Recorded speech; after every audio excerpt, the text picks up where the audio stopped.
This program provided a lot of success stories. There's two individuals that come to mind, BJ Heinrich and William Bress. Both have now full-time jobs, really getting on with their lives. BJ is now a trainer over at Good Life Fitness.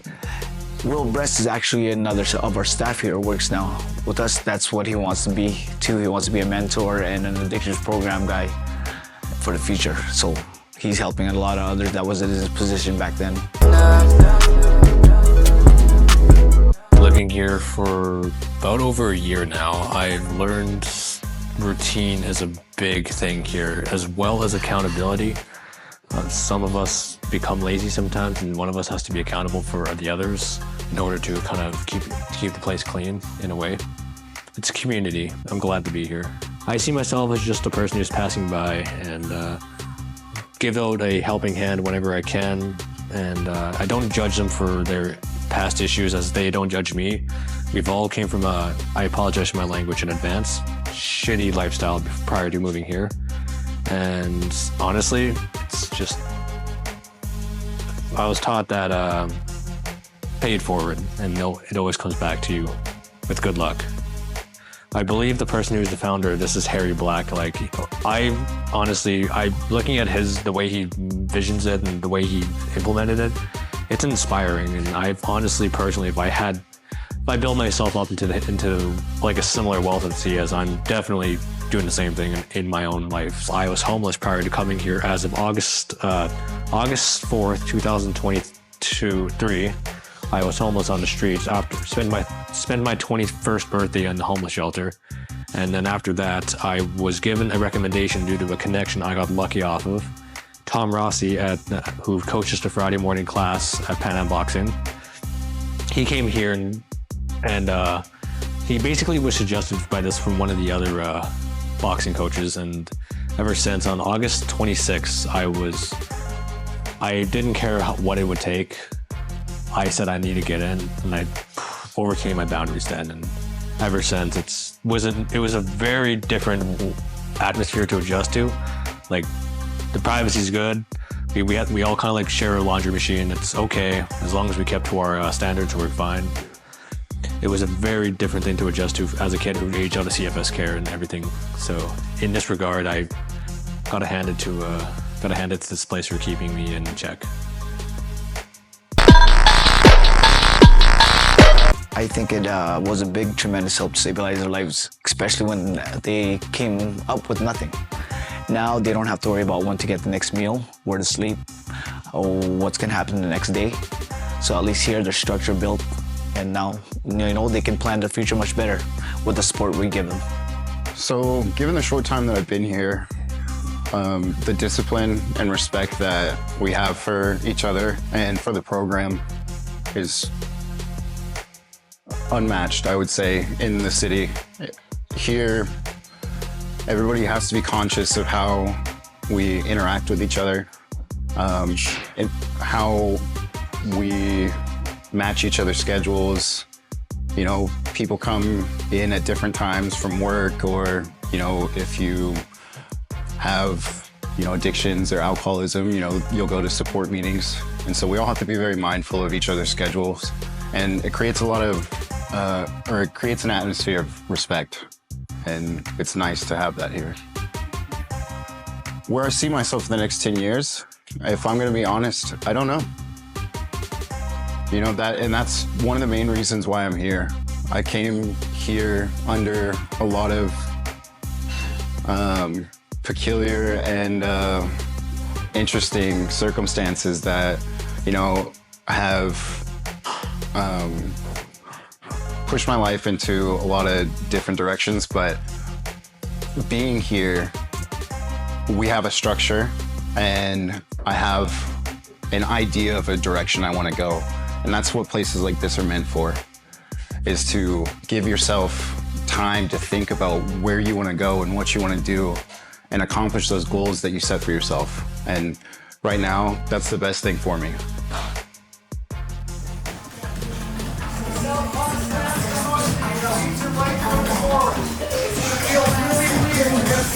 I think at this place, our staff, we try to establish a big emotional connection with all the guys, all the residents here, but We also try and cover the logistical side of things, and with pre-employment, we work very hard to build their skills to get out to the job market and secure employment. So we help guys with their resumes, we community bridge, and we funnel them towards organizations like Purpose Construction, Build Program, Momentum Center, where they actually have job skill training, and that way, the bar community could help them secure employment afterwards. In addition to us helping them while they're here too, and mentoring them with that. Yeah, so we encourage guys to, finish their employment, especially their GED. We have a lot of guys who deal with addiction here, and oftentimes in their former roles and their former places of employment, a lot of labor jobs and a lot of stressful work, it actually leads them to going back to addiction. And our place, we allow them to have a step back and take space to maybe go back to school and consider a job that's less stressful, something that would help them flourish a lot more. So we always encourage that. We actually have partnerships with Red River College and other post-secondary education too, that they provide funding for our Indigenous residents. It's called Pathways 2 at Red River, and there's culinary programs, there's mechanic programs. So yeah, even when they're done their GED too, we encourage them to go post-secondary, and we try and have our resources in place for them as well. Yeah, we've had guys who are actually currently enrolled in Pathways 2 at Red River. We have people who are enrolled in computer science, places like that. We have a resident who's taken up accounting after he finishes GED here, and he's now at Red River doing accounting.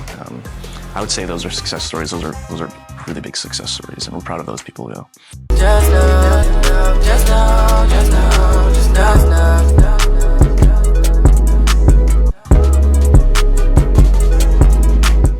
Funding, so it's not gonna lie, it's really tough. We have and Homelessness Winnipeg gives us funding. They're one of our main funders, and without them, we certainly wouldn't be able to operate. But as far as other funding, we would try and look for other grants, federal and provincial and municipal grants. We have our affiliate boxing gym as well, Pan Am Boxing. We try and canvass the membership there, and we run a lot of fundraisers out of there too, and things like 24-hour bike rides, and also like boxing marathons. Like some people will do like 40 rounds in a row, and we get people to donate that way. And we have previous donors too that have donated through on our website, and we try and keep in touch with them to get funding that way. But as far as other sources of funding, it's been really tough out there since COVID. Well, the boxing, it's really good. We're required to do 3 workouts a week. Also, we have to put in volunteer time here, just cleaning, cooking for the guys. They hold you accountable for, for your things. We got a 12 o'clock curfew. Everybody's different. For me, going to meetings, AA meetings and that. So I've made some friends here, and I've also made friends before I came here, and they actually came here afterwards. So yeah, it's like a brotherhood, like the more time you spend here, the more time you get to know each other. And it's like a small family. So sure, and disciplining yourself, making a routine, going to bed on time, getting up, following up. If I say I'm going to do something, to do it, we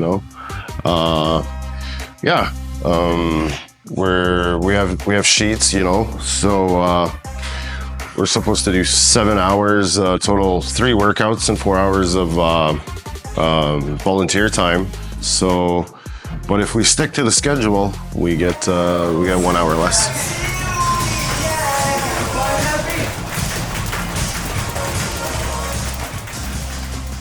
I start school November 1st of this year. So I see myself graduating, getting my grade 12 diploma. And after that, I want to get into social work and maybe like addiction counseling. And, even after, the schooling's done, leaving Pan Am, just furthering my boxing and, staying connected, being a role model of the community. And yeah, the guys are great. The staff is great here. Yeah, and there's a lot of structure here, and there's a lot of brotherhood, and yeah, it's a safe place to be. We have spaces near us here that we could actually expand to and create more living spaces. And if we had funding, we would definitely bridge it. But we'd go into that, and we'd be able to help out so many more people. That's something we're really looking forward to, but we really need the funding for. Even just the groceries. The prices have been insane. The markup with inflation and cost of living has really gone up, and having more overhead on that so that we don't have to stress about groceries being given to our guys and guys being able to eat well, eat nutritiously, that would be awesome. And I think just even bring more awareness to our program, it would help so much if we had more funding too, and just being able to help more people, I think.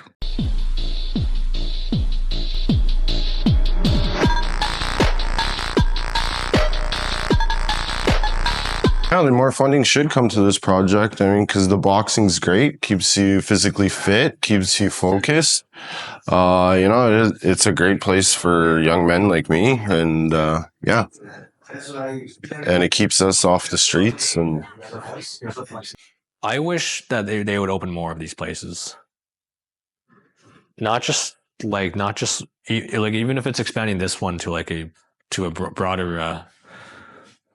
Not saying that we guys are lucky. It's just there's a lot of people in the streets that probably need a place like this, for example.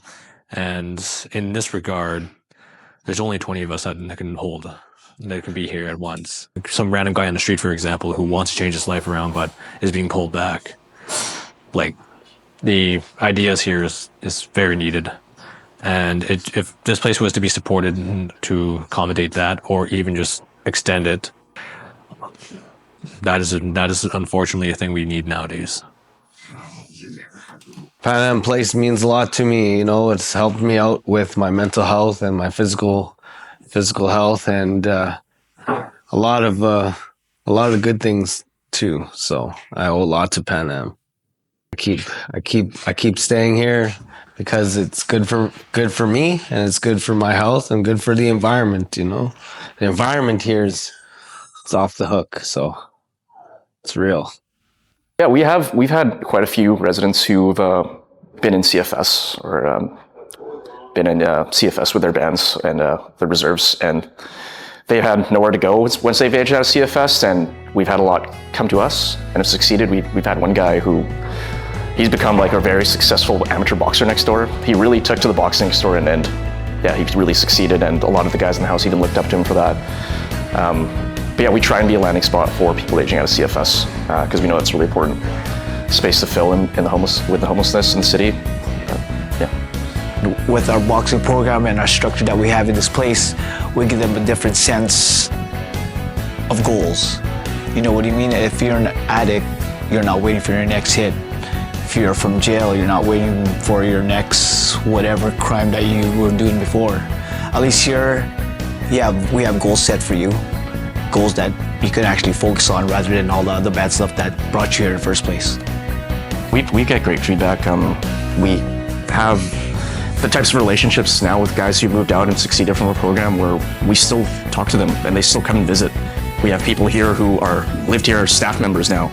They're mentoring more people, and they provide great feedback for us. They're critical at times and they just want us to be better as a program, but as far as their feedback, they're always, it comes with a lot of gratitude, mainly when they're giving feedback to us. I think the biggest way it helps our residents here is give them the confidence to start stretching out their own legs. Making them unsure before, at least being in this program, give them the confidence with their cooking, their life skills. Well, just like in boxing life, whatever other entity out there is gonna try to knock you down, whatever goal you have for yourself, set for yourself. Like in boxing, you get knocked down, but what do? You don't stay down, get back up, keep fighting. That's what we try to teach them.